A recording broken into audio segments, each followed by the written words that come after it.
ሰላም ጤና ይስጥልን ክቡራን ተመልካቾቻችን ይህ የኦኤምን የሀሳብ አድማስ ፕሮግራማችን ነው። ፕሮግራማችንን ደግሞ ባላችሁበት ሆናችሁ የምትከታተሉን የከበረ ሰላምታችን ባላችሁበት ይድረሳችሁ እያልን እንግዲህ ባለፈው ሳምንት የጀመርነው ሀሳብ አድማስ የተሰኘው ኦኤምን ከሚያስተላልፍባቸው ሌሎች ፕሮግራሞች በተጨማሪ በወቅታዊ ማህበራዊና ፖለቲካዊ ጉዳዮች ዙሪያ ላይ በየሳምንቱ የምናቀርብላችሁ አዲስ የጀመርነው ፕሮግራም ይሆናል።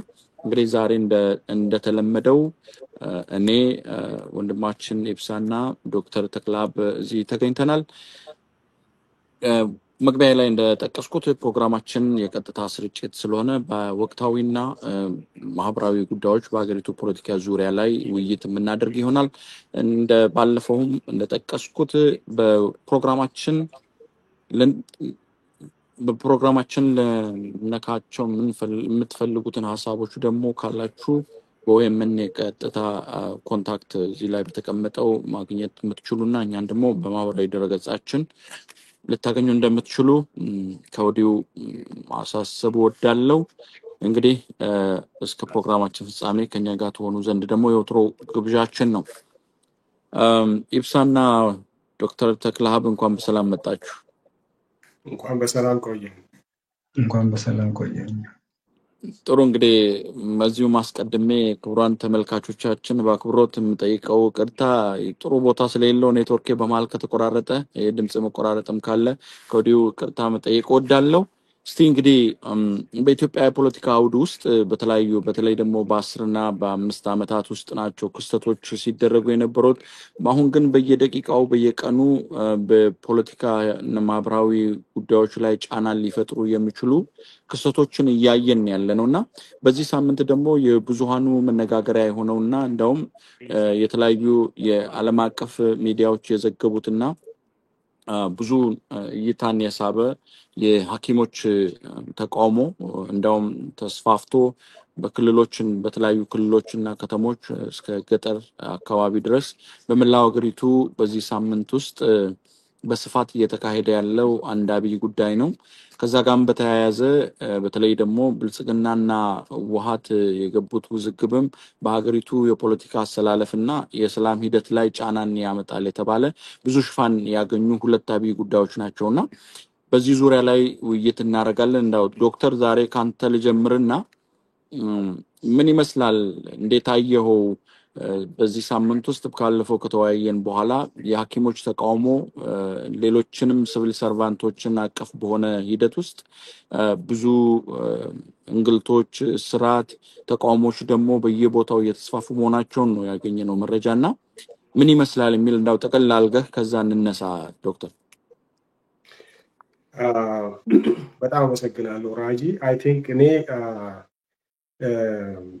ገፊ ምክንያቶች አሉ አሁን በኢትዮጵያ ውስጥ እየሆኑ ያሉትን ዶክተሮቹ ናቸው አሁን ግንባር ቀደም ሆነው እየመጡ ያሉት። ነገር ግን በህብረተሰቡ ውስጥ የቆየ በተለያዩ የሀገሪቱ ማህበረሰቦች መካከል ህዝቡ ሲነጋገርበት ህዝቡ ሲጮህ የነበረው ጉዳይ እና የሚሰማ መሪ ከማጣቱ የተነሳ የሚሰማ የፖለቲካ ቡድን ከማጣቱ የተነሳ ይሄን ያህል የቆየ እንጂ ይሄ ጥያቄ በህዝቦች መካከል የህዝቦች መነጋገሪያ ከሆነ እጅግ በጣም የሰነበተ ጉዳይ ነው። ፓርላማው ራሱ ስለ ኑሮ ውድነት ስንት ጊዜ እንደተነጋገረ ሰምተናል። የኢትዮጵያ ፓርላማ በሀገሪቱ ውስጥ ያለው ኢንፍሌሽን፣ በሀገሪቱ ውስጥ ያለው የኑሮ ውድነት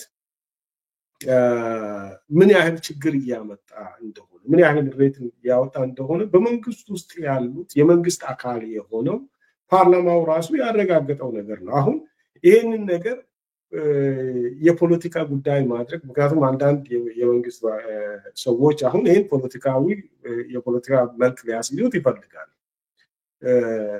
በጣም የሚያሳዝን ነገር ነው።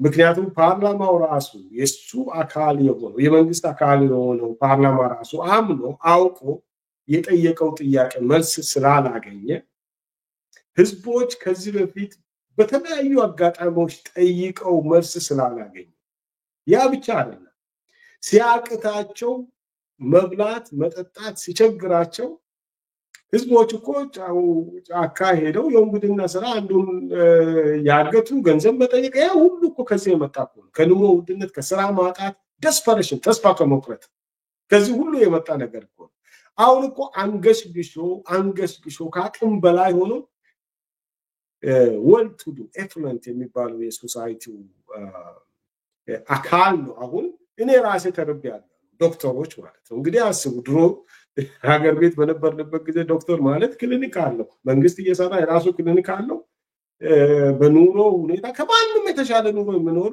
ሰው ነበር ያም ሆኖ አሁን አላዋጣውም ማለት ነው ክሊኒክም እንደዚህ አይነት ነገር ነው እና እኔ ገፊ ምክንያቶቹ እስካልቆሙ ድረስ ገፊ ምክንያቶቹ እስካልረገቡ ድረስ ይሄንን ነገር the push factors የሚባለው ነገር ማለት ነው እስካልቆሙ ድረስ ይሄ ነገር ይቀጥላል ወደ ሌሎች ሴክተሮችም ይሄዳል ብዬ ነው የማስበው እኔ አንድ ማለት የምፈልገው ነገር አለ ተማሪ ድሮ ወላጆቻችን እናንተ በምታውቁት ነገር ምንድነው መሆን የምትፈልጉ እኔ ልጄ አንተ ዶክተር እንድትሆን ነው የምፈልገው ነው የምለው ማንኛውም ወላጅ ቤተሰብ እና አሁን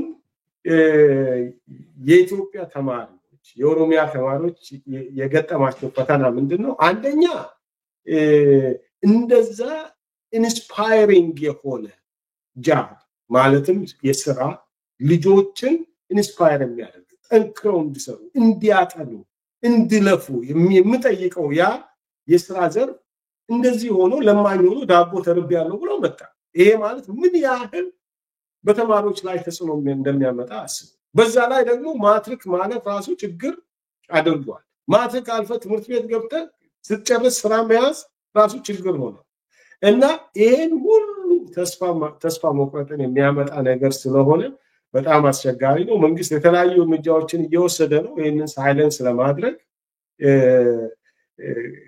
ከመሰረቱ በሽታውን ከማዳን ይልቅ አንዳንድ እንደ ፔን ኪለር የምናስባቸው ነገሮችን እየወሰደ ነው ሰዎችን ማሰር እሱን ምን ፋይዳ ያመጣል እውነትም ይሄ ነገር የህዝቦችን ምሬት በመሬት ላይ ያለውን ነገር ሊያስቀር ይችላል ወይ የሚለውን ነገርና መንግስት እየወሰዳቸው ያላቸው ነገሮች አሁን ለምሳሌ ዛሬና ከትላንትና እንደዚህ የፋይናንሻል ፎረም ብሎ ከውጭ ሀገር ሰዎችንም ጠርቶ ማሞ ምረቱም ያቀረባቸው ነገሮች አሉ ህዝቦችን ለማሟለም እና ለማባበል እነዛ ነገሮች እውነትም መድኃኒቶች ናቸው ወይ የሚለው ነገር በኋላ መለስበታል ጥሩ ዶክተር አመሰግናለሁ ኢብሳ እስቲ ወደ እንድምታዎቹ ያሉት ተጨባጭ ሁኔታዎች ምንድናቸው ግራስሩቱ ላይና ቀጣይ ደግሞ የመንግስት እይታዎች ምን ይመስላሉ የሚሉትን በኋላ እናያለን ግን ጠቅለል አርገን እንዳው ምን ይመስላል በሳምንቱ ውስጥ ሲደረጉ የነበሩ ተቃውሞዎች ከሌሎች ሴክተሮች ጋር ተያያዥነታቸው ምን ይመስላል የሚለውን በድፍኑ እናንሳና ወደ ኋላ ላይ ደግሞ የመንግስት እይታዎችን እንመጣበታለን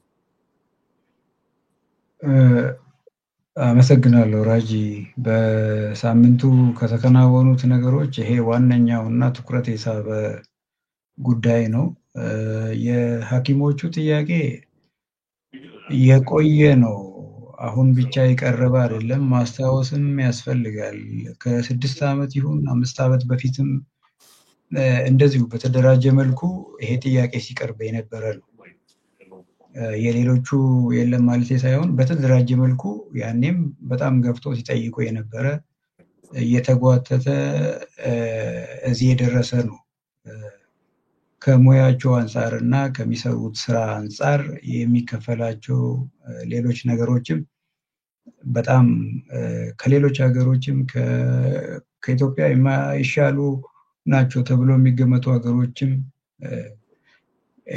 ያልተሻለ ብቻ ሳይሆን በጣም ዝቅተኛ የሆነ መሆኑን ገልጾ ሲጠይቁ የቆዩ ናቸውና ያለፈው ሳምንት ውስጥ ደግሞ ሁሉም ክልሎች በሚባል ደረጃ ከሁሉም አቅጣጫ ጥያቄያቸውን እያቀረቡ በሰላማዊ መንገድ በጋዋን ነጭ ጋዋን ለብሰው ራበን የሚል ጽሁፍ አንግቦ ነገሩን በጣም ትህትና በተሞላበት እያቀረቡ ያሉ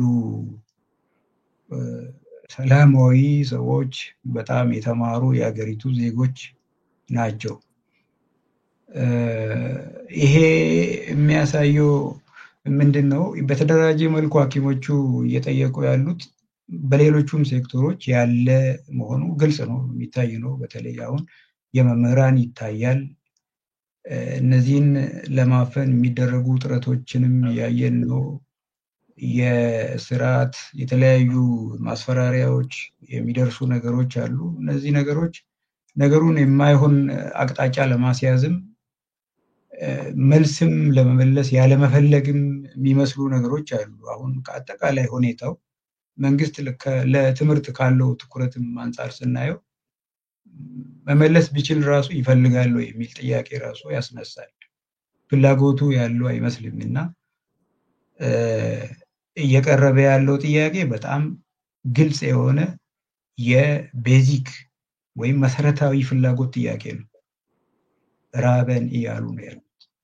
ይህንን እያሉ ያሉት አገሪቱ ውስጥ ካሉት ተማሩ ከሚባሉት ሰዎችም በጣም የተማሩ ብዙ ጊዜያቸውን ትምህርት ላይ ያሳለፉ ሐኪሞች ለምሳሌ እስከ 7 ዓመት ከዛም ያለፈ ስፔሻላይዝም ያደረጉ ናቸውና ለነዚህ አይነት ዜጎች የሚመለሰው መልስ ሲታይ ፖለቲካዊ ነው ወይም የፖለቲካ ከጀርባቸው ሌላ ነገር አለ ምናምን ተብሎ የሚቀርበው ነገር ቀጥታ ጥያቄውን ላለመመለስ ወይም እውቅና ላለመስጠት የሚደረግ ካልሆነ በስተቀር ሌላ ምንም ትርጉም ሊኖረው አይችልም እና ይህንን በአጽንኦት ማየት አስፈላጊ ነው የሚል እንትን አለኝ። ወደ መነሻዎቹ ይሄ ገፊ ምክንያቶቹ ምንድናቸው የሚለውን ወደ በኋላም የምናየው ከሆነ በዚሁ ማጠቃለል ይችላለሁ። ካልሆነም ገፊ የሆኑ ነገሮችን የተወሰኑ ነገሮች እዚህ እንዴት ደረስን የሚለው ራሱ ዝም ብሎ የሚታለፍ ነገር አይደለም። ብዙ ነገሮች አሉና ሀገሪቷ ውስጥ አሁን የምናውቃቸው ትልልቅ 2 ጦርነቶች አሉ። በሀገሪቱ ትልልቅ 2 ክልሎች ውስጥ 2 ግዙፍ ጦርነቶች እየተካሄዱ ነው ያሉት። የዛሬውን የድሮን አውደ ርዕይ ነው ምን እንደሆነ ብቻ እሱ ራሱ ስናይ እኛ ሀገር ድሮን የታወቀው ፎቶ በማንሳት ወይም ሌሎች አውደ ርዕዮችን በማሳየት ሳይሆን ጦርነት የውጊያ መሳሪያ እንደሆነ ነው የተዋወቀው። ወደ ኢትዮጵያ ማርኬት የተዋወቀው በጦር መሳሪያነት ነው እንጂ በዛሬ አይነቱ አይደለም። ስለዚህ ገፊ ምክንያቶቹ ብዙ ናቸው። ከአይኤምኤፍ ጋርም የተገባው ውል አለ። ከአይኤምኤፍ ጋር እሱ ላይ ይብሳ እንዳውጣ ጨምረህም ብታነሳው አሁን ገፊ ሂደቶቹ እዚህ ደረጃ ላይ እንዲደርስ ካደረጉት አሁን ጦርነት ብቻ ነው ወይ? አሁን አማራ ክልልና ኦሮሚያ ክልል አካባቢ ያለው ጦርነት ነው ወይ? ጦርነቱስ ለምን ሐኪሞችን ብቻ አጠቃቸው? ለምን አድሎው እንዳለ እዛ ጋር እንዲነሳ ስለፈለኩ ነው። አሁን አንድ ዶክተር ነው ሚዲያ አካባቢ ቃርም ነበርና አንድ ዶክተር ምን ይላል? እኔ ደሞዜን አልደብቅም 12 ዓመት ተምሬ 7 ዓመት ሜዲካል ስኩል ቆይቼ አሁን ስፔሻላይዝ እያደረኩ ነው 9000 ነው ደሞዜ ነው የሚለው።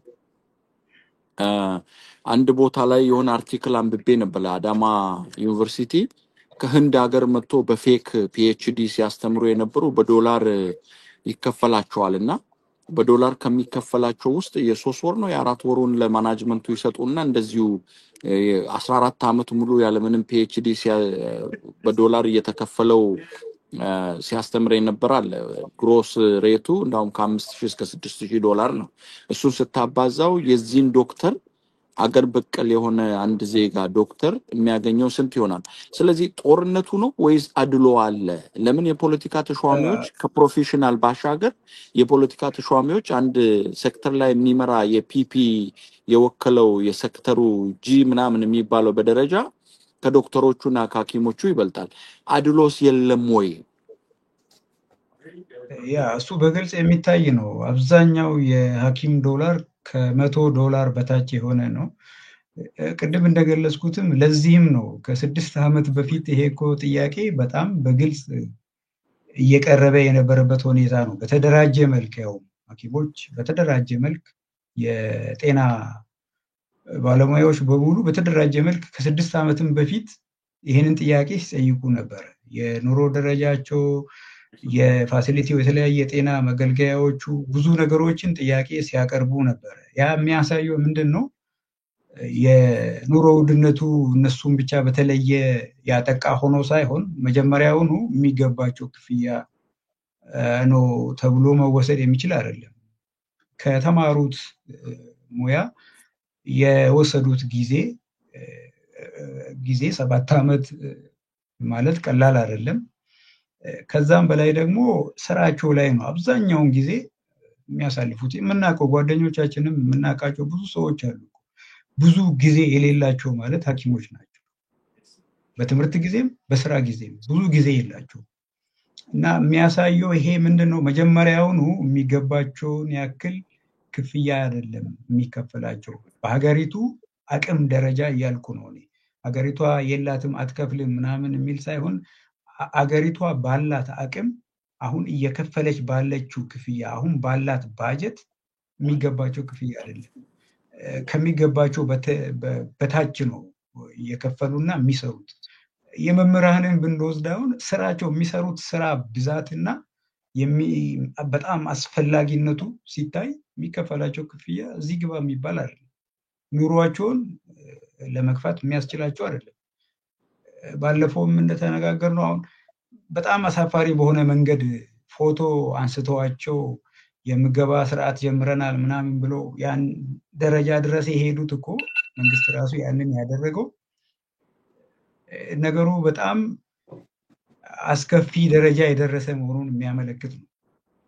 አንድ መምህር ምግብ የሚበላበት ደሞዝ የለውም። ምግብም መንግስት የሚያቀርብለት ለፖፑሊዝም እና ለሚዲያ ፍጆታ ፎቶ አንስቶ አሳፋሪ እና ክብረነክ በሆነ መንገድ መልቀቅ ያ የሚያሳየው ሁሉንም የህብረተሰብ ክፍል ያጠቃ የኑሮ ውድነት አለ። ከጦርነቱም ከአጠቃላይ ዓለም አቀፍም ሀገሪቷ ውስጥ በተለየ መንገድ ደግሞ አላስፈላጊ የሆኑ ፕሮጀክቶች እነዚህ በጣም የቅንጦት የሆኑ ሆቴሎች፣ ሪዞርቶች ላይ ትኩረት በመደረጉ የድህነት ቅነሳ የሚባሉት ዘርፎች ላይ ትኩረት ባለመደረጉ አጠቃላይ ይሄ እነዚህ የመሳሰሉት ነገሮች ያመጡት ውጤት ነው ብዬ ነው የማስበው እና የሐኪሞቹ ግን በፊትም ጀምሮ የቆየ ስር የሰደደና ያደረ ጥያቄ ነው ብዬ ነው የማስበው።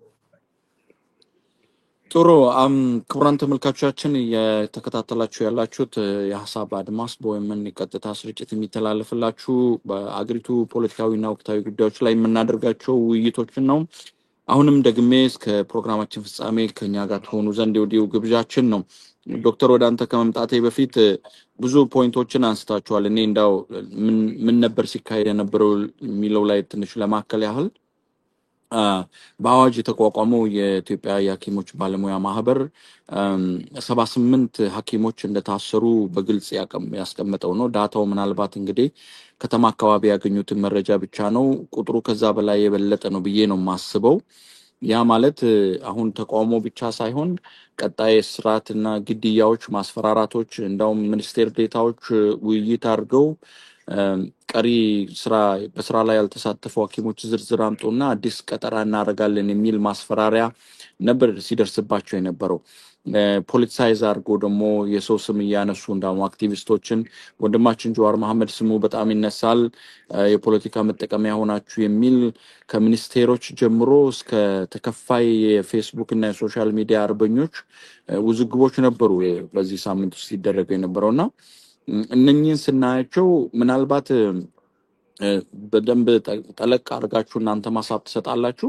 መንግስት ለምንድን ነው ጥያቄዎቹ ጀኒውን ናቸው ብሎ ከመመለስ ባሻገር ወደዛ የተገባበት የሚነሱ አሉ። ለምሳሌ ወደ ሌሎች ሴክተሮች ከተላለፈ የአንድ ወጣት ቱኒዚያ ላይ ተቋሙ አንስቶ የመንግስትን ለውጥ አምጥቷል። በመሐከለ በሰሜን አሜሪካ አካባቢ እሱ ተስፋፍቶ መሐከለኛው ምስራቅ ላይ ብዙ ለውጦችን አምጥቷል። ግብጽንም ሌሎች ቦታዎች ላይ ብናይ እና ለምንድን ነው እዚህ አካባቢ ላይ የሐኪሞች ሐኪም ማለት ህይወት ማለት ነውና ለምንድን ነው እስከ ህዝቡ ብዙም ትኩረት ሰጥቶ አብሯቸው ያልተሳተፈው የሚለው እሱንም መንገድ ወይም ብሪጅ ለማብጀት ያህል መንግስት እየወሰደ ያላቸው ሁኔታዎች ያሉን መሆናቸው ነው ያየሁት። ሌላኛው አድሎ ላይ ቅድም ብሳ ጠይቄ ያለው አንተም ባነሳው ላይ መድገም እንፈልገው የፖለቲካ ተሿሚዎች አሁን በአጠቃላይ የመንግስት ሰራተኛው ችግር አለበት ስንል የችግሩ ማግኒቲዩድ ይበላለጣል። የፖለቲካ ተሿሚዎች በጣም ብዙ ነው የሚከፈላቸው። ከመንግስት ጋር ተያያዥነት ያላቸው ደግሞ ስብጥር ያላቸው ብዙ የሚከፈላቸው አሉ። ከዛም ባሻገር ደግሞ የሐኪሞቹ የሕክምና ባለሙያዎች ችግር መምራን ፕራይቬት ስኩል እያስተማሩ ራሳቸው መደጎም ይችላሉ።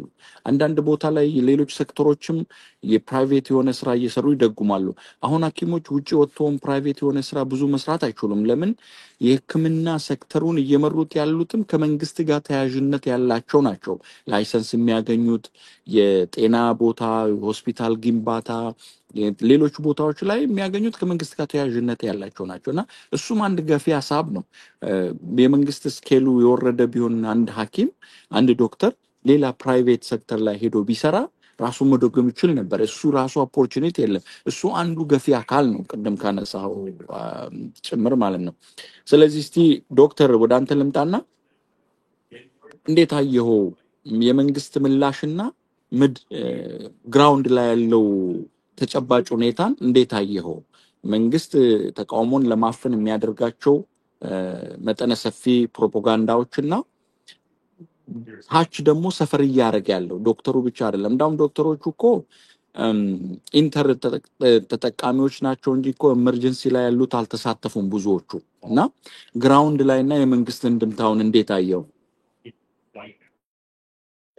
አመሰግናለሁ ራጂ። አይ ቲንክ ከዛ በፊት ትንሽ አንዳንድ ነገሮችን መለስ ብዬ ነካ ማድረግ እፈልጋለሁ። ወንድሜ ይብሳ ባነሳቸው ነገሮች ላይ ማንኛውም አይነት ኑሮ ውድነት 5 ነገሮች ናቸው የሚያመጡት። አንደኛ የምርቱ ማለትም ገበያተኛው የሚፈልገው ምርት ገበያ ውስጥ አለመኖር ማለት ፕሮዳክሽን አለመኖር እና ፕሮዳክሽን በማይኖርበት ጊዜ አሁን እዚህ ለምሳሌ አሜሪካ ባለፈው ጊዜ በጆ ባይደን ጊዜ የኑሮ ውድነት አለ፣ ከኮቪድ የተነሳ ሰፕላይ ቼኑ ብሬክ አድርጎ ነበረ ይላል። ይሄ ማለት ምንድነው?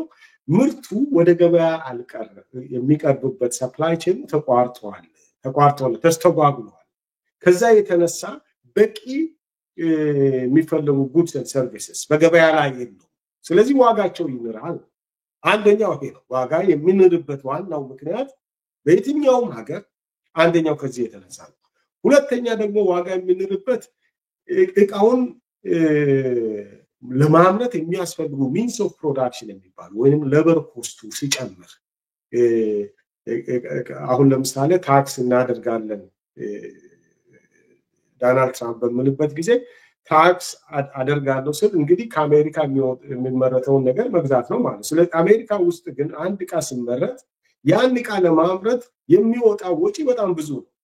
the labor cost is expensive። ስለዚህ ምንድነው ሁለተኛው የዕቃ ውድነትን ኢንፍሌሽን የሚያመጣው ሌበር ኮስቱ በጣም ሲጨምር ነው። አሁን ኢትዮጵያ ውስጥ ሌበር ኮስቱ ጨምሯል ወይ? እነዚህን ሁለቱን ብቻ አይተን ማለት ነው።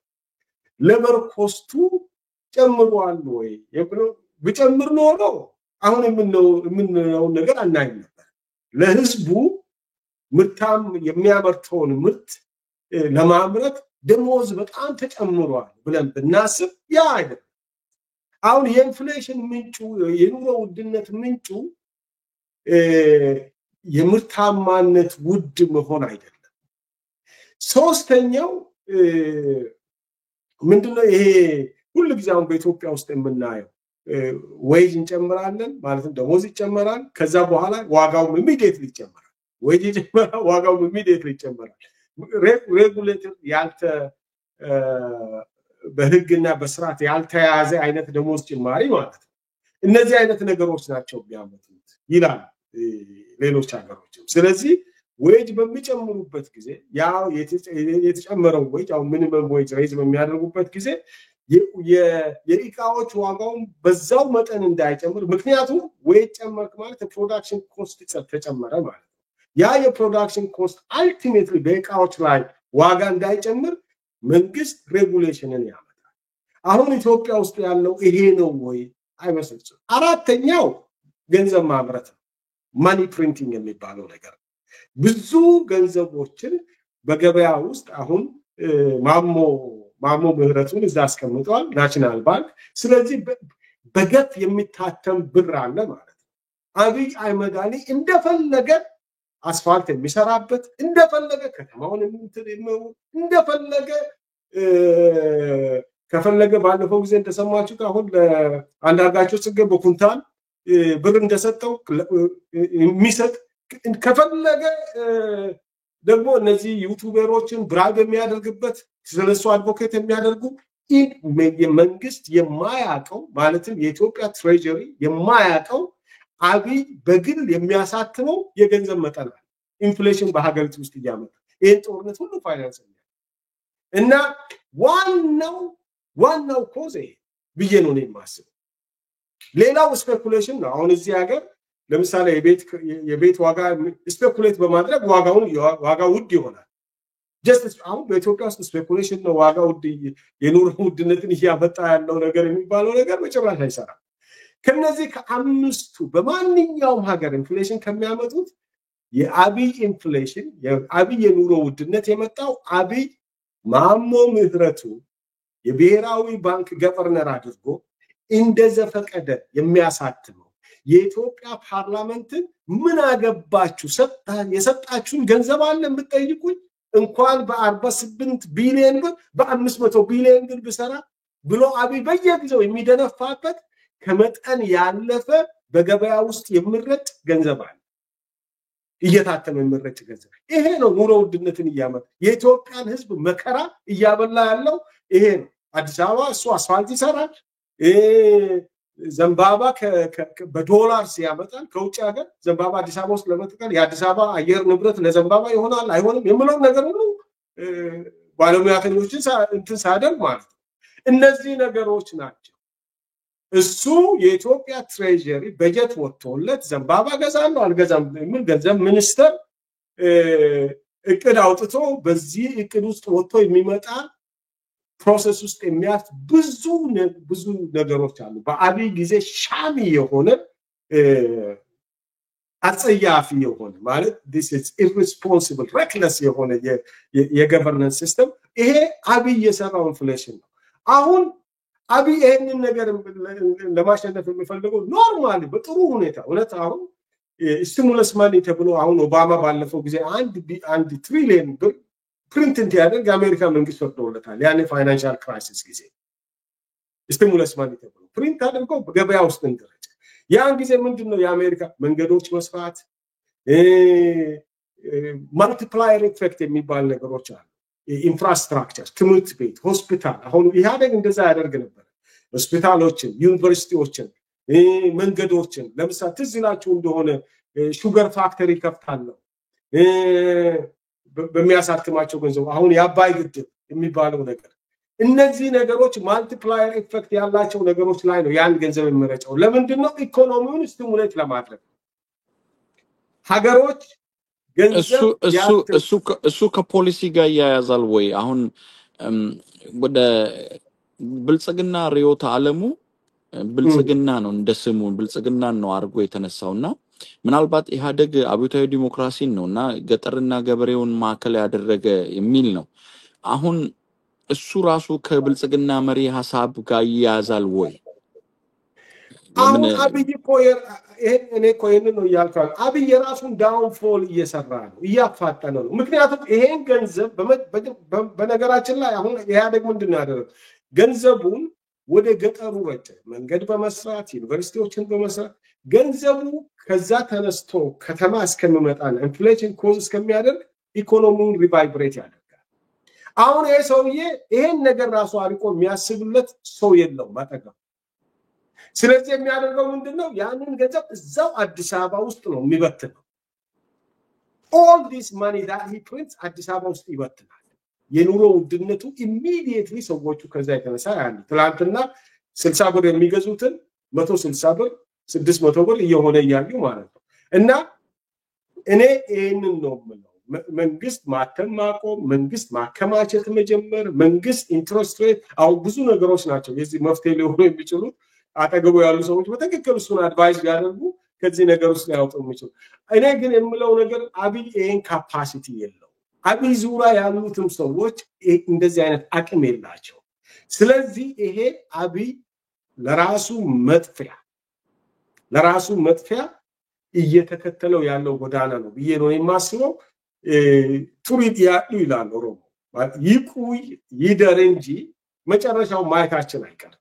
ምክንያቱም ይሄን ገፊ ምክንያቶች ካልቆመ በስተቀር ጦርነት አሁን ሁለተኛው ኢንቨስትመንት ምንድነው? ጦርነት ነው። ጦርነትን ማጀት 1 ሚሊዮን ብር ቦምብ ትገዛና 1 ሚሊዮን ብር ንብረት የወጣበትን ገንዘብ የወጣበትን ድልድይ ታፈርስበታል።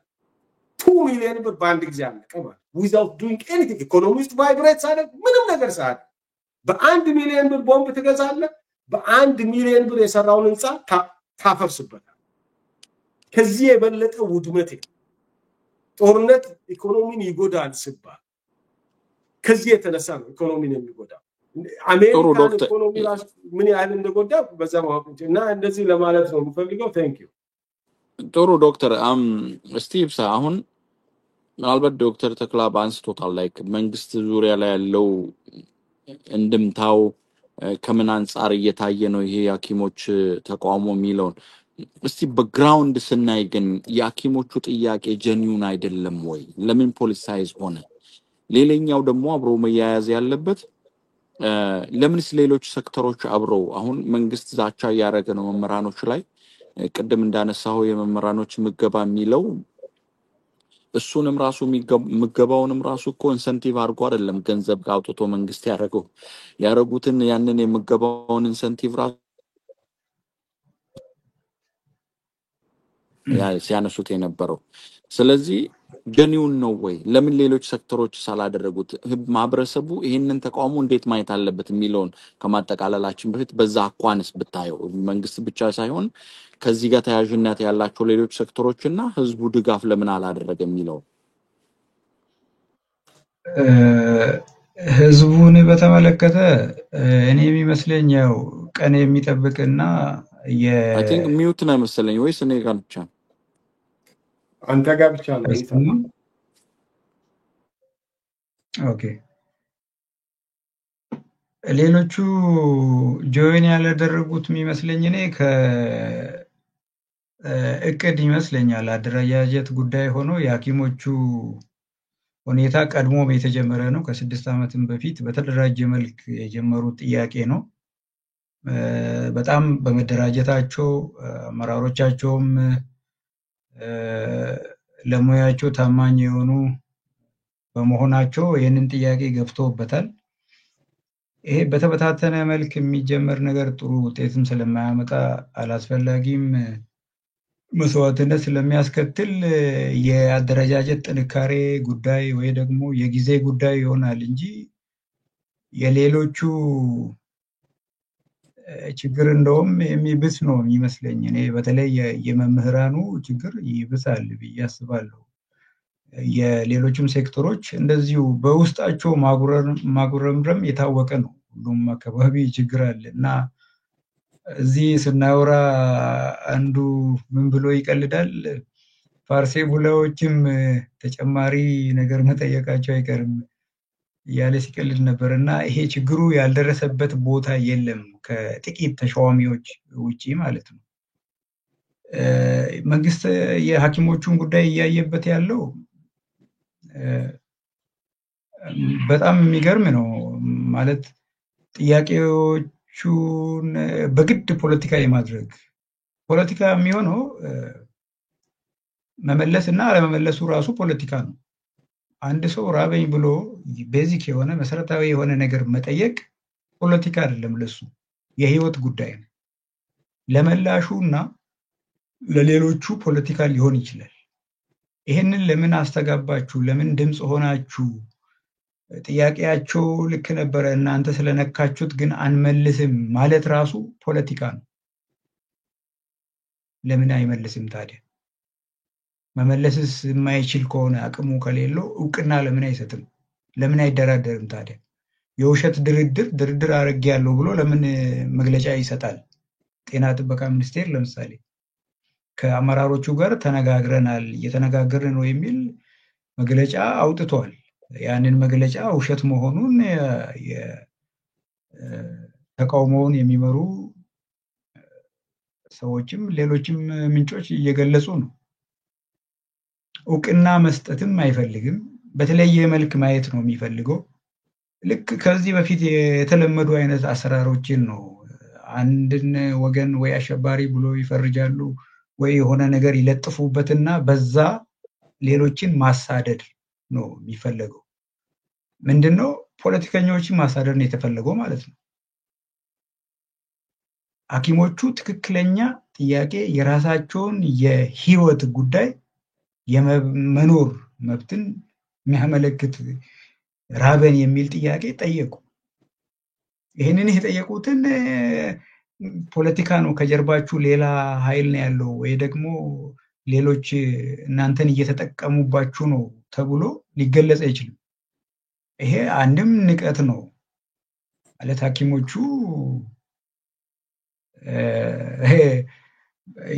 ከብልጽግና አመራሮች ያነሰ ትምህርትና አረዳዳ አላቸው ብዬ አላስብም። እንደዚህ ሰውን ማወዳደር አስፈላጊ ከሆነ በጣም ራሳቸውን መግለጽ የሚችሉ የሚፈልጉትን ነገር የሚያውቁ ከዛም በላይ ብዙ ውስብስብ ነገሮችን የሚሰሩ ህይወትን የመታደግ ስራ ላይ የተሰማሩ ናቸው። ስለዚህ ሌሎች ሊጠቀሙባችሁ ነው ተብሎ የሚገለጹ አይደለም። ትክክለኛ ጥያቄ ፊት ለፊት ያቀረቡት ጥያቄ ነው።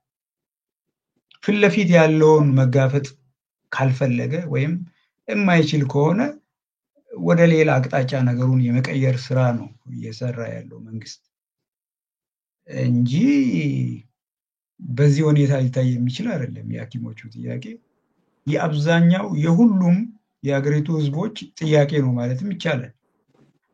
እዚህ ላይ አንድ ነገር መጥቀስ ፈልጋለሁ። እኔ ብዙ ጊዜ የተለያዩ ዜና አውታሮችንም እናያለን፣ ማወዳደርም እንችላለን። ከጎረቤት ሀገሮችም ከሌሎች ሀገሮችም ጋር ማየት ይቻላል። እንደውም የኢትዮጵያ ሀገር ሰዎች ዜጎች ችግር በጣም ይችላሉ፣ በጣም ይሸከማሉ። ባለፈው አሁን ናይሮቢ ላይ ኃይለኛ አመፅ ሲቀሰቀስ የነበረው በትንሽ ነገር ነው።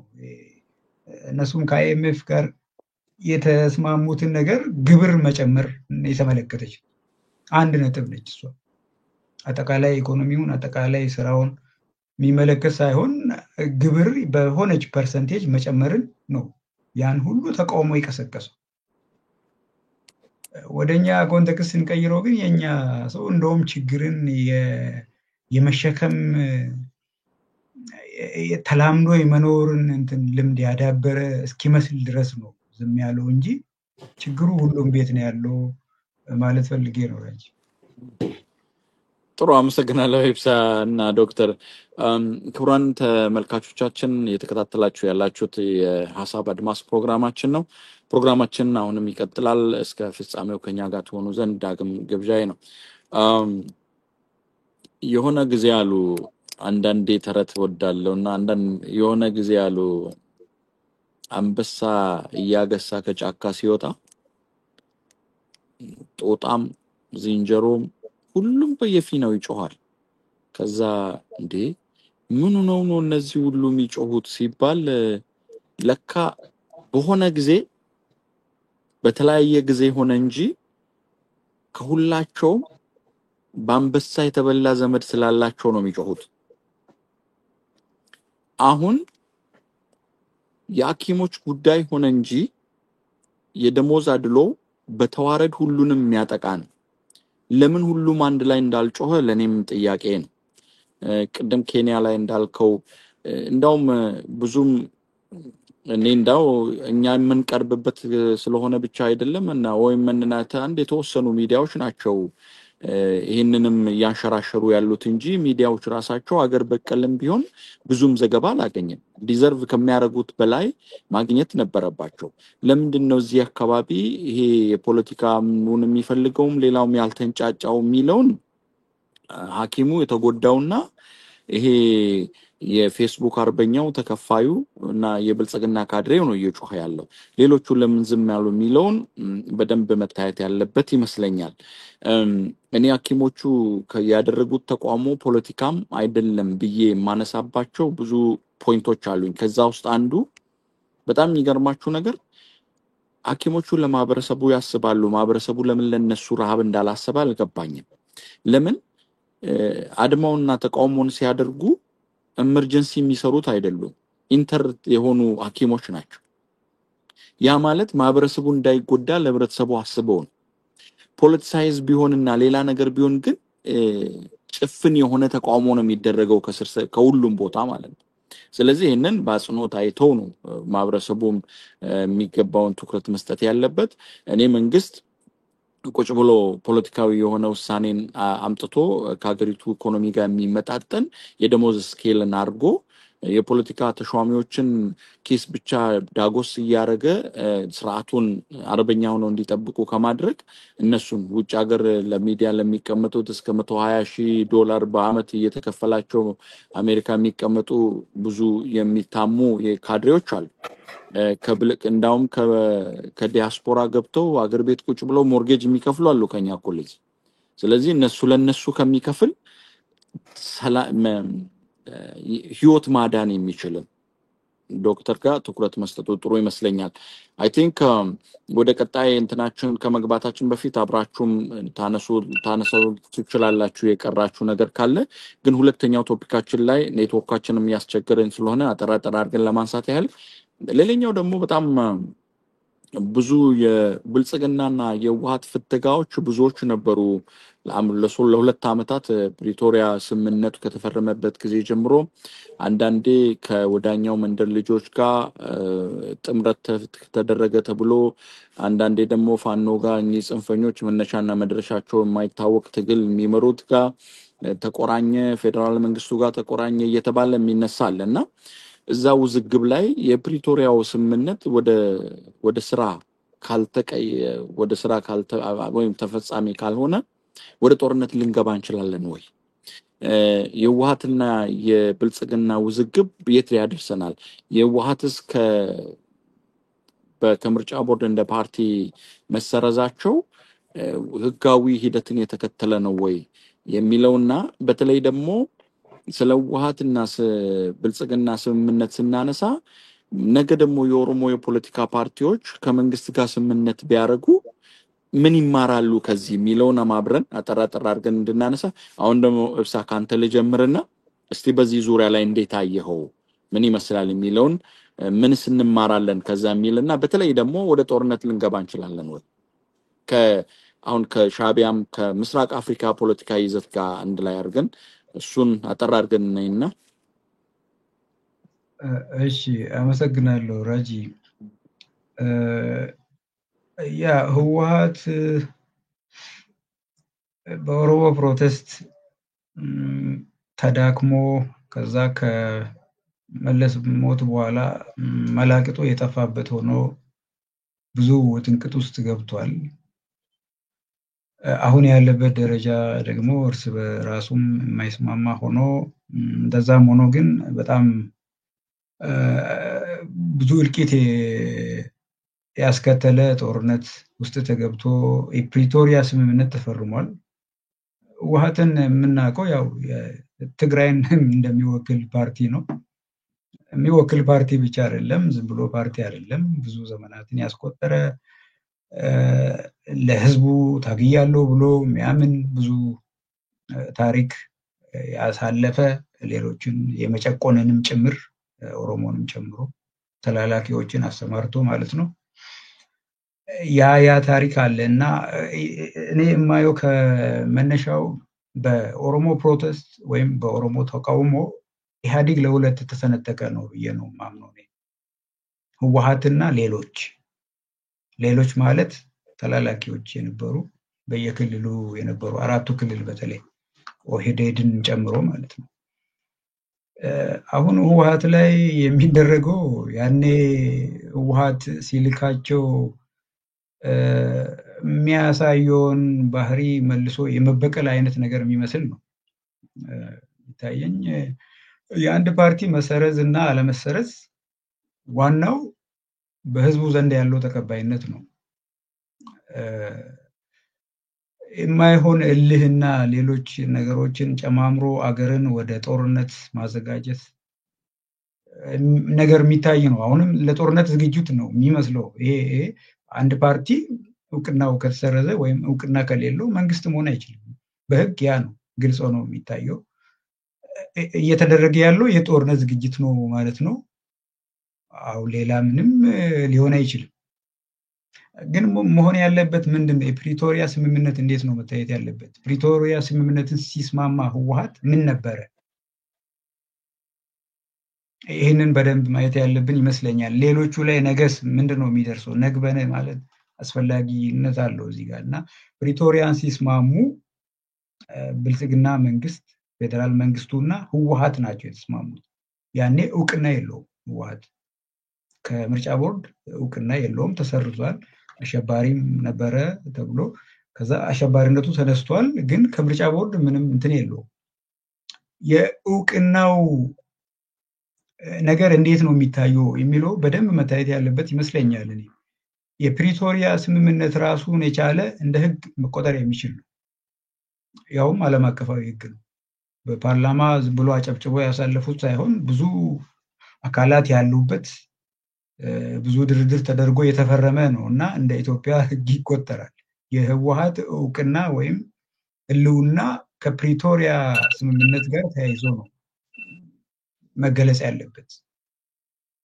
እንዴት አያያዙ እንዴት ነው መሄድ ያለበት የሚለውን በድርድር መሄዱበት ነገር ነበር መሆን ያለበት እንጂ ዝም ብሎ አንድ የሆነ አንቀጽ አምጥተ በዚህ አንቀጽ መሰረት በቃ አንተ የለህም ምትል ከሆነ ጦርነት እየጠመቁ ነው ማለት ነው።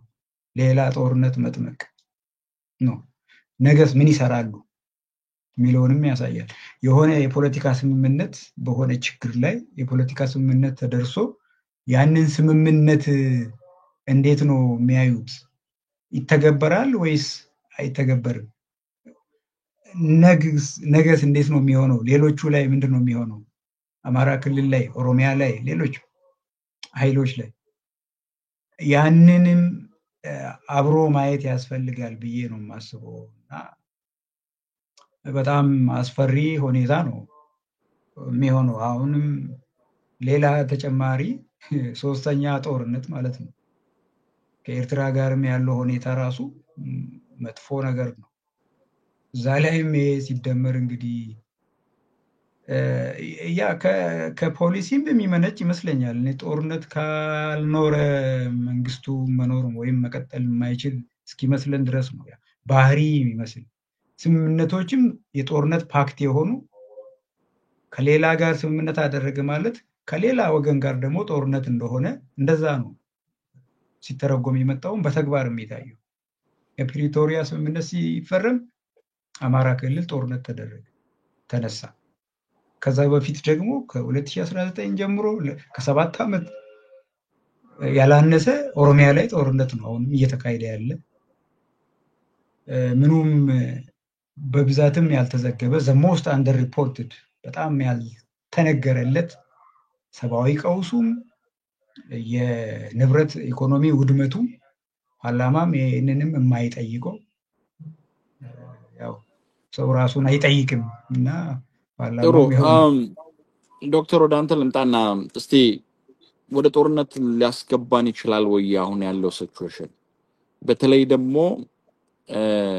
ከዚህም በፊት 91 ኦነግ ላይ የደረሰውን ሁላችንም የምናውቀው ነው። 2018 ላይ አሁንም ቅድም ኢብሳ እንዳለው ብልጽግና የሚባለው የአንድ ክፍያ ወይም የአንድ ፓርት ኦፍ የኢፒአርዲኤፍ ነው።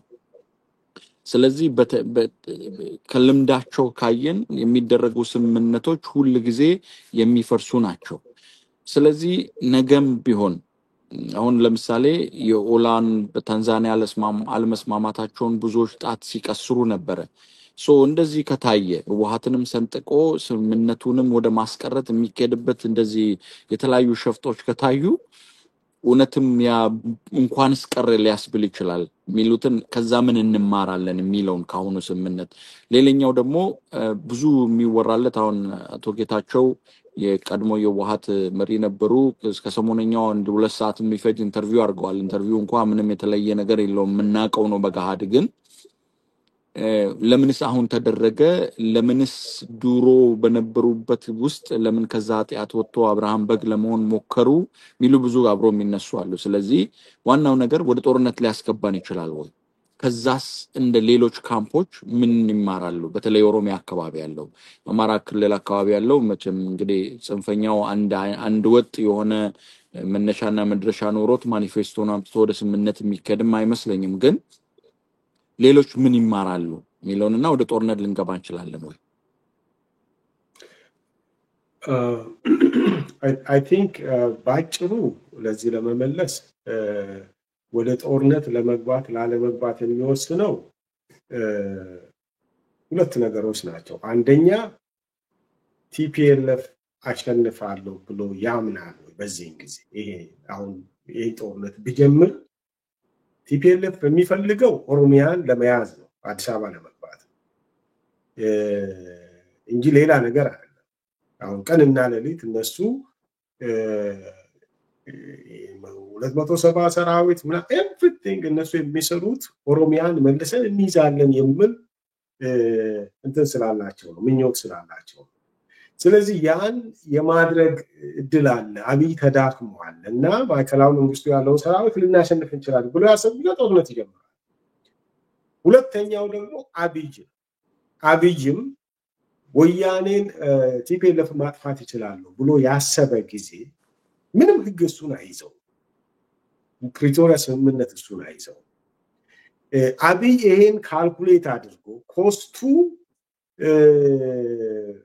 ማኔጀብል ኮስት ነው እና ይሄን ነገር አጠፋለሁ በቃ ለስልጣኔ ስጋት ናቸው እና ስልጣኔን ስለሚያሰጉ ይሄን ስልጣኔ ላይ የመጣውን ኃይል ማጥፋት አለብኝ ብሎ የወሰነ ቀን ጦርነት ይጀምራል።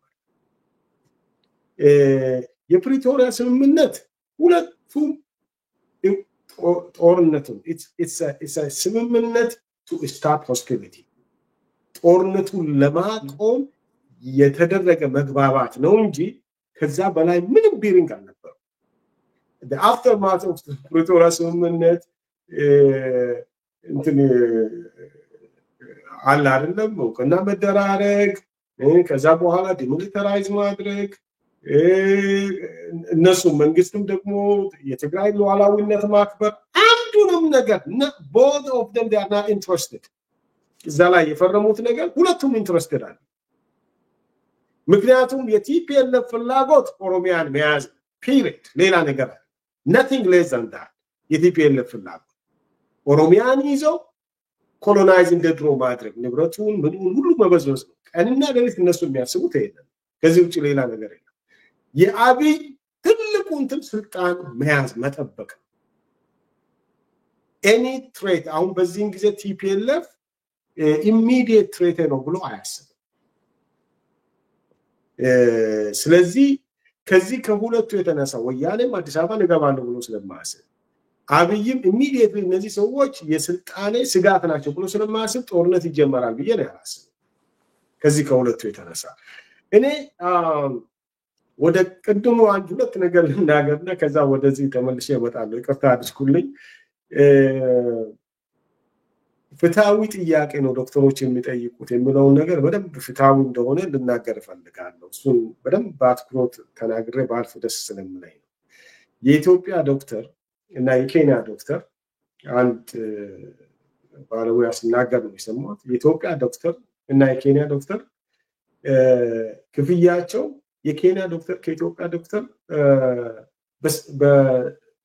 የኢትዮጵያ ዶክተር 25% እና ከዛ በታች ወደ 14% እንደዛ ነው የሚያገኘው በአቨሬጅ ደሞዙ ማለት ነው። በነገራችን ላይ ይሄ በሁሉም ሴክተር ነው።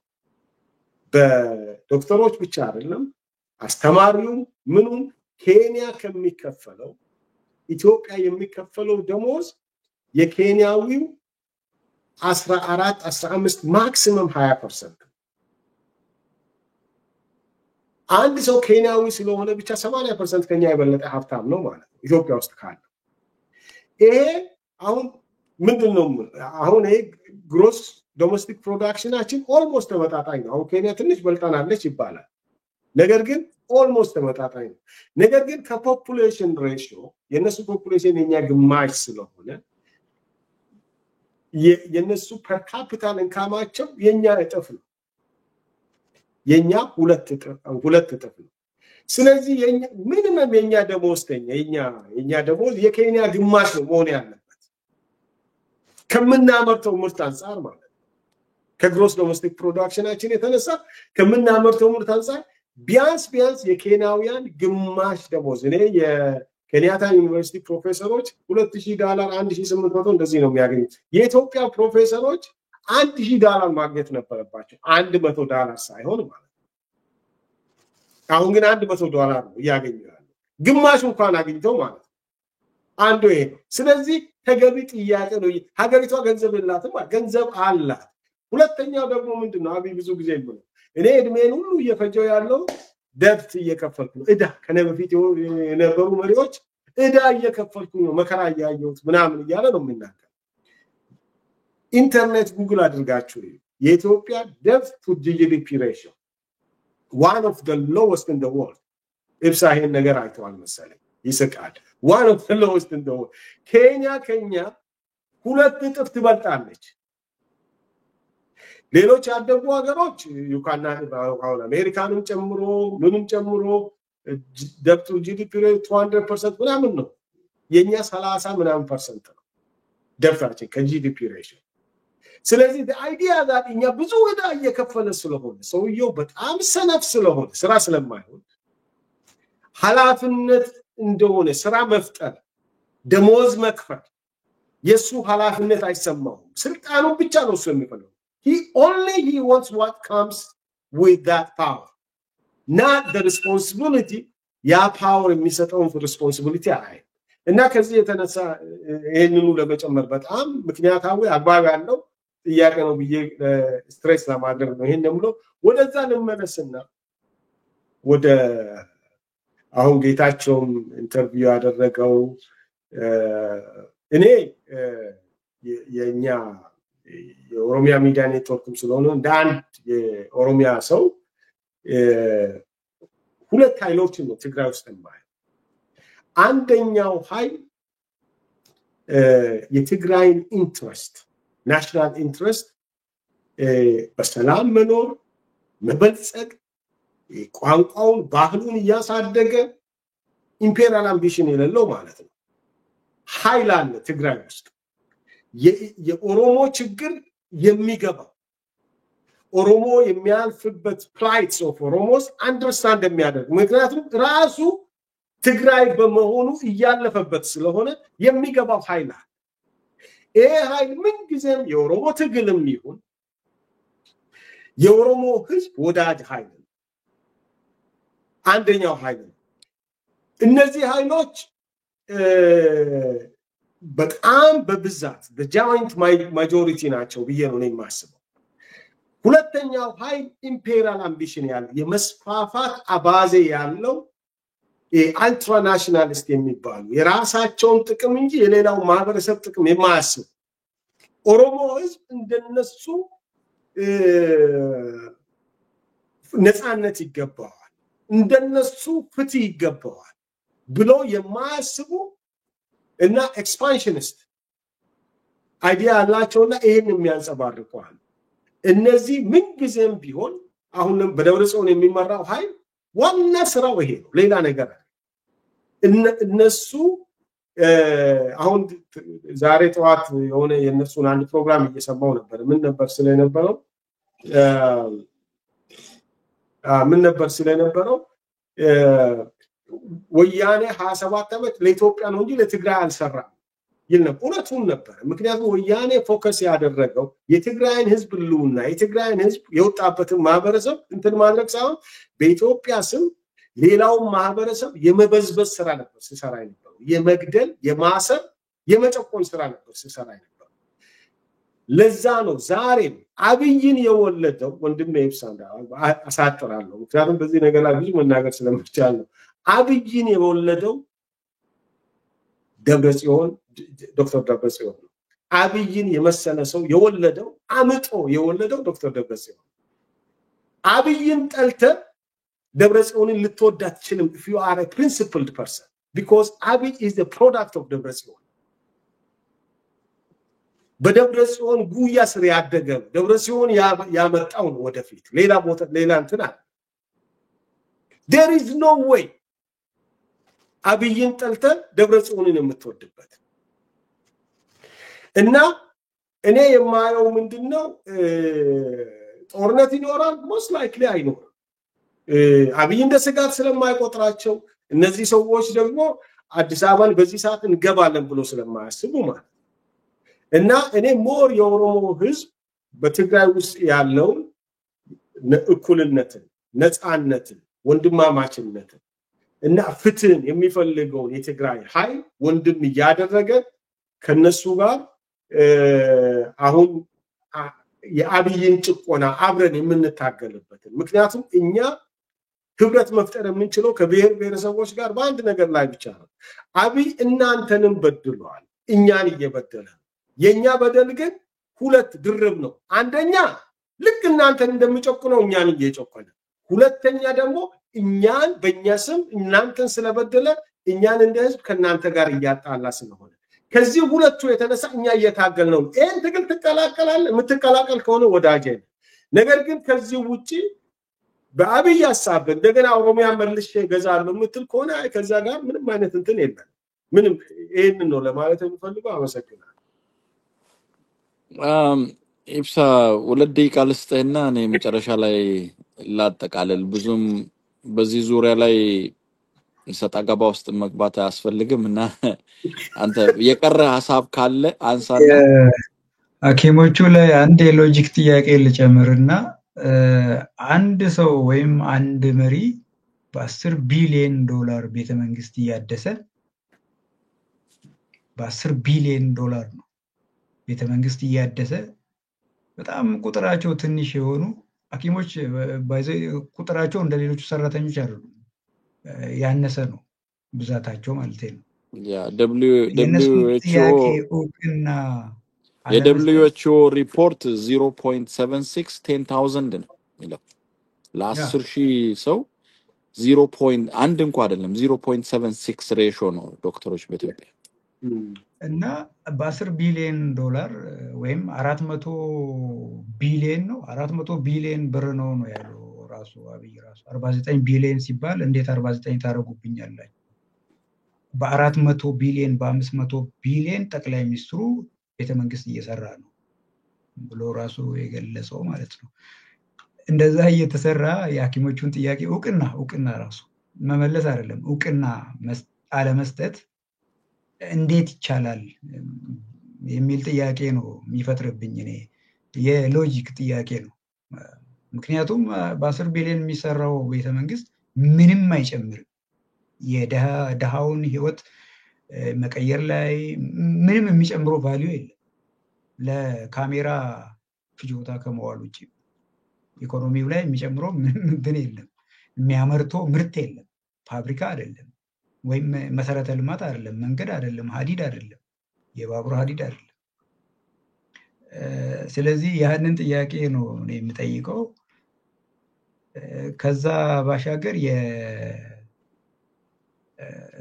ሰጣ ገባውን የብልጽግና እንዴት ነው የተመዘገበው የሚለውንም ማየት ያለብን ይመስለኛል ምርጫ ቦርድ ነገሮችን እንዴት ነው የሚያየው ሁሉንም በእኩል ነው ወይ የሚያየው የሚለውን ብልጽግና ጠቅላላ ጉባኤ ሳያደርግ ምርጫ ተወዳድሮ ምርጫውን ህገ መንግስታዊ ባልሆነ መንገድ 5 ቁጥር ስንት ነው 5 ዓመት ስንት ዓመት ነው ብሎ የህግ ፍቺ ሰጥቶበት 6 ዓመት አድርጎ 2020 ላይ መደረግ የነበረበትን 21 ላይ አድርጎ ምርጫውን ጠቅላላ ጉባኤ ሳያደርግ ተወዳድሮ አሸነፍኩ ብሎ ብቻውን የተወዳደረው ኦሮሚያ ላይ ብቻውን፣ ኦነግም ኦፌኮም የሉበትም።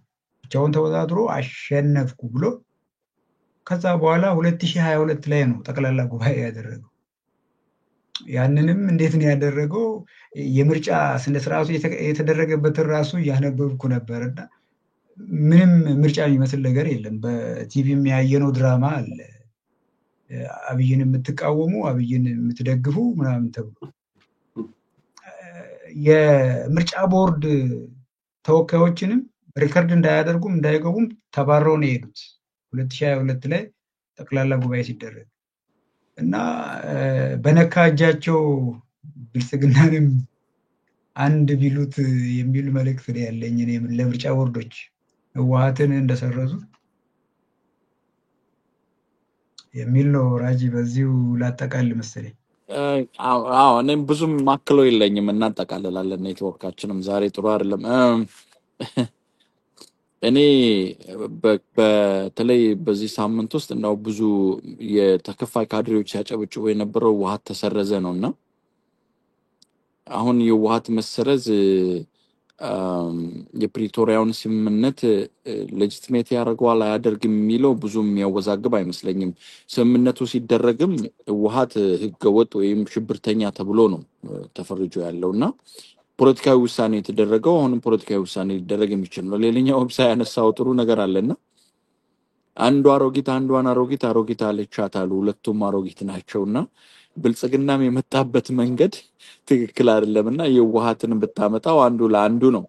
ሌላኛው ግን አንድ ከዶክተር ጋር ማለስማማው ነገር ህወሓትን ለሁለት ከፍሎት አንዱ ከኦሮሞ ህዝብ ጋርም ሌጂቲሜት የሚያረግ ምናምን የሚባለው ላይ አልስማማም። እኔ ሰሜን ላይ ነው የሚዋጉለት ለኦሮሚያ ነው። ህወሓት ሳይሆን የትግራይ ህዝብ ከኦሮሞ ህዝብ ጋር ጥሩ ፌዴራሊዝምን የሚደግፍ ኃይል ነው። ህወሓት ግን እንደ ትናንቱ ኦፒዲዮን ጠፍጥፋ ማምጣት ነው የምትፈልገው እንጂ የኦሮሞን ብሔርተኛም ይሁን የኦሮሞ የፖለቲካ ድርጅትንም ለእኩልነት ይዞ የሚጓዝ የሁለቱም ፋክሽን ለሁለት የተከፈለው የህወሓት የማንኛውም ፋክሽን ሌጂቲሜት አያደርገውም የኦሮሞን ጥያቄ።